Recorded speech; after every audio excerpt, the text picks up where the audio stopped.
Hi everybody and welcome back to my channel. My name is Katrina and this is Cat and Moon Budgets. If you are new here, welcome. It's so nice to see you. Just let us know that you're new here by saying hey. So you guys might know that this setup looks a little different. This is the thing that I struggle with, is finding a system that really works and then I test something out because I feel like it's just a hassle. But so the YNAB did not work out for me. I was realizing I don't quite have the diligence or whatever. That's not the word. No. Discipline. That's what I'm looking for. I don't quite have the discipline needed to really do that system. So we're using this one. So I've been watching a lot of debt-free millennial videos. Her name is Justine Nelson. She's out of California. She's really good and it all makes sense. So this is her free spreadsheet. So I just put in like our yearly totals right now. And that's what this tab is like the yearly budget. And I come back and I can adjust it based off the months, but I just kind of guessed based off of what I was doing on YNAB and previously. So I'm going to be moving back to using this and my cash envelopes that I was using for like just my target areas that I overspend in, like my drinks and eating out. Those are the really bad ones. And I'm going back to like hiding my debit card in my wallet so that way I can't just like see it when I go places. And that's the problem I've been having, is like I just know I've had my debit card on me, and so I just started swiping and that led to problems. So this is like all of the debt that I have. This doesn't include the $40 that I had from Indigo that I can roll over to one of these. So I'll probably go with just this one and change it to 65 because that was a $40 minimum on the other one, just to update what I actually spend. I'm not paying on student loans yet until like September, October. And then right here is my monthly income, and that is just like estimated out what it is my take home. It's my take home plus for the month plus whatever my boyfriend gives me for his part of the bill. So that came out to this number right here, which is actually like a lot more than I thought. But if I do $50 per paycheck for a health savings account, which I have to go back and decide if I want to do that because it could be really helpful for like all the stuff that we do. And I printed out the list of like all the expenses it could cover, and it just seemed like it would be really helpful for us. So I really might do that. And it's pre-tax dollars, so it'll lower me in the tax bracket a little bit. But I figured like with all these, it's $164.24 every check, and I can live with that. And that's just the insurance part. So I gotta wait and see like what my checks actually are now that I have a position and everything. But I listed out our fixed bills, $12.95 for rent, $165 for US Cellular, which I'm working on lowering that. It's just I owe money on my phone, so it's a little hard. Let me move that. It's just a little hard for me to do that right now when I still owe the money on my phone and I can't just take my phone with me, so I have to pay off my phone first. And I don't have $575 to just like up and leave them because I really want to lower that like a lot for two people. It seems like a lot to me. Spectrum is not 110. It went down again, so I'll do 90. Alliant, I have budget billing turned on and it said our balance would be 150. Car insurance isn't a thing right now. Renter's insurance, I owe $45 left for the year, so I'm pausing that right now until I can get like that all at once. I estimated groceries at 400, and I looked at my EBT balance and it's actually like 600. So I gotta play around with these numbers a little bit. But it like runs a tally of how much money I have left over after like all my expenses, which is what I like. The water bill is like $55 a month. Prescriptions, I estimated mine to be $12 a month, and then chiropractor is 10. So this is also why I want to get the health savings account, because I have to make sure like it can roll over the rest of this year and stuff like that. So I might just like keep adjusting it until I know what to put in. But I think it would be really helpful because like I can even claim my chiropractor things on there. I estimated $240 a month for gas. I have to double check what my July numbers were for that. $50 a month for household, $50 a month for over-the-counter medicine. Haircuts, I just guessed like $20 a month because we don't get them every month, but I didn't know what to put for monthly. So that's just like the average. Every 3 months, it came out to $20 a month. Hobbies, I guess 40. Sims games, I guess 15 because I have like the subscriptions. The subscriptions tab is like Netflix, Hulu, that kind of thing. Clothes, I guess $100 a month. We don't do it every month, but I'm just kind of averaging it out. Eating out was $200 just because that seemed like our biggest thing to work on. So that's going to be a cash one. Let me highlight this one. No, I don't want to do that. Where's the highlighter?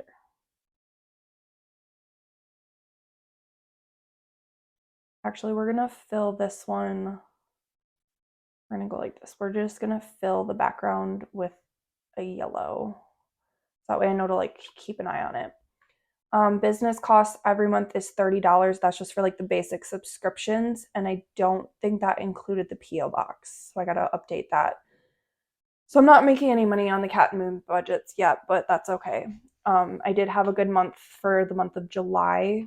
I made more than I had before. So I'm going to keep making those envelopes that everybody was buying, which warms my heart. And there was a stint where like the gnome placeholders had like a really good run of getting those purchased too. So you guys will have to let me know like what kind of products you really like seeing, and I can get more of those out for you. $300 a month to the emergency fund because I need this whole category right here is like where you're supposed to have like your musts in it. So I'm still planning out that number because I split mine up differently than she did. But the fudge is miscellaneous, and that's if something goes wrong. And then $300 emergency fund a month, $300 in car maintenance a month, just so I can build that up too. Christmas is $40 a month, birthdays is $30 a month, and investing $5 because I have like a stash thingy where I can just put money into my account and then it does that for me. And then for August, I really want to stick to my budget categories and reduce daily gas station trips for soda and food, plan it into eating out or groceries. So I have this issue with my impulse control and like feeling tired. I really crave the Mountain Dew sodas and not the Pepsi. But that's because Pepsi, like I have the sugar or the caffeine free one right here.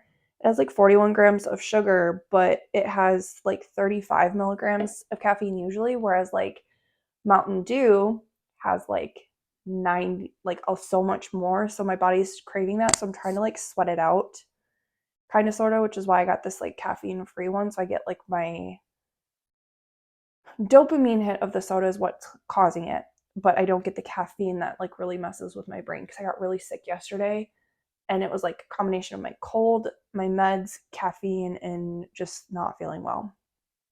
So there's that. So that's what I'm doing with this. And then I will be going back to my sheets that I do throughout the month too, so I can like do a running total in these numbers. So we're at my kitchen table. I got a new table, but it really needed to go. That other one just wasn't working. But you can see here, like I switched back to this format, and I'm going to have for August, I have this sheet right here because I don't get my paycheck. So like this is today right here. This is today. So I'm counting like today I'm going to start August because I need to start tracking and I have income coming in this day and this day. So this is today. So I don't get paid until this green box right here from my nursing job that I just got. And I did pick up time and a half, like 2 different shifts. So I have 8 hours of time and a half on there already. And I could potentially get more, but the end of the pay period's right here, I believe. It's either here or here. So this week I work my normal shifts, but then I picked up with Clipboard Health on this day and this day. And so that way I'll get instant payouts for those. So I'll feel more secure in my income, and that helps too. But I'm going back to this method of like listing everything out with updated amounts. And I put notes here like US Cellular there's a $53 credit on it for my phone stuff. Twitch I canceled out because I had tried out like their turbo thing, so I don't have to do the ads. And I just don't watch people's streams enough. They don't line up anymore, and I'm going to be really busy with school. And I froze my PayPal credit account. And I also closed my Indigo card. So I'm still going to snowball that $40 into my debt payoff journey, which is why I made my Capital One payment $65 instead of $25, because I just rolled that 40 into the next one. And all the interest rates are really similar. And my Quicksilver card does not get interest right now. So I really want to get that Capital One down, and then I'll slowly work our way to the other ones. So that's kind of why we're doing that. So yeah, you'll see me doing these. I won't be doing a cash stuffing just yet, because like I said, I gotta wait for these to come in.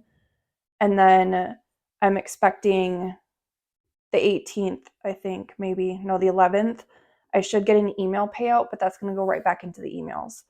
So that's my plan for right now, you guys. That's just what I wanted to show you. I tried filming like how I was setting it up, and I just couldn't focus, so I stopped doing that.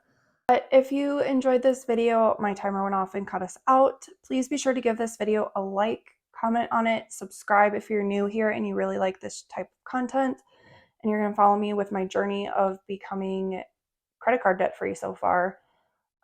Be sure to subscribe to the channel and then interact with the video, because if you just subscribe and don't interact, it counts you as like a bot and it deletes your subscription.